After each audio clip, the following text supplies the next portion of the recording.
আবার Ada committee করে পুনরায় আবার মানুষের যাতে কাজে আসে, উপকৃত হয়। এই গোপালগঞ্জের কাশিনীতে বিআরডিবির অধীন union central cooperative association UCC এর দীর্ঘদিন ধরে সভাপতি নেই, কার্যক্রম নেই, অথচ কাগজে কলমে সবকিছু সচল। অভিযোগ উঠেছে ইউসিসি এর সভাপতি মোহাম্মদ মুন্সি ফররুখ হুসাইন নির্বাচিত হওয়ার পর থেকেই কোনো সভা বা কার্যক্রমে অংশ নেননি। সমিতির সদস্য ও স্থানীয়দের দাবি, আওয়ামী লীগ সভাপতি ও প্রধানমন্ত্রী শেখ হাসিনা বিদেশ যাওয়ার পর থেকেই তিনি পলাতক। অভিযোগকারীরা বলেন, আমরা তাকে নির্বাচনের পর একদিনও অফিসে দেখিনি, অথচ কাগজে তিনি এখনো সভাপতি। এ অবস্থায় ইউসিসিএ কার্যক্রম পুরোপুরি স্থবির হয়ে পড়েছে বলে অভিযোগ উঠেছে। বিআরডিবি কর্মকর্তা সিফাত আজাদ বলেন, আমার জানা মতে এখনো কোনো মিটিং হয়নি। উপজেলা নির্বাহী কর্মকর্তা চাইলে কমিটি ভেঙে দিয়ে আহ্বায়ক কমিটি গঠন করতে পারেন।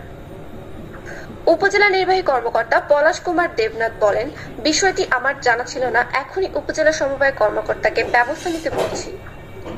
উপজেলা সমবায় কর্মকর্তা মোহাম্মদ মোরাদ আলী বলেন, বিআরডিবি অফিস থেকে লিখিতভাবে জানালে আমরা ঊর্ধ্বতন কর্তৃপক্ষের সঙ্গে কথা বলে অ্যাডহক কমিটি গঠন করব এবং পরে নির্বাচনের মাধ্যমে নতুন কমিটি করা পদক্ষেপ নিয়ে এগোতে হবে যে কিভাবে জনগণ, পাবলিক, যারা অতপ্রতভাবে জড়িত আছে বিআরডিবির চেয়ারম্যানের সাথে, যাদের লিঙ্ক আছে, যেসব প্রতিষ্ঠান আছে বা সমিতি আছে, যতগুলো সমিতি আছে, তারা কিভাবে উপকৃত হয়, তাদের কি চাহিদা, কি কাজ, এগুলো ব্যাহত হচ্ছে উনি না থাকার কারণে।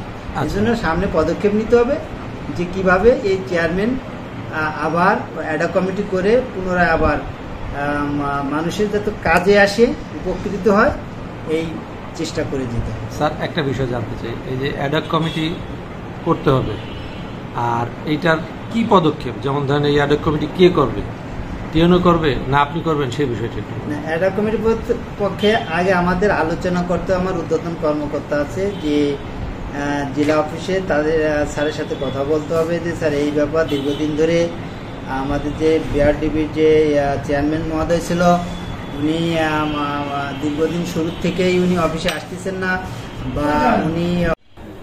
অভিযোগকারীদের দাবি, কর্তৃপক্ষ যত দ্রুত সম্ভব নির্বাচনের মাধ্যমে নতুন কমিটি করে অফিসের পরিবেশ শান্ত রাখবেন।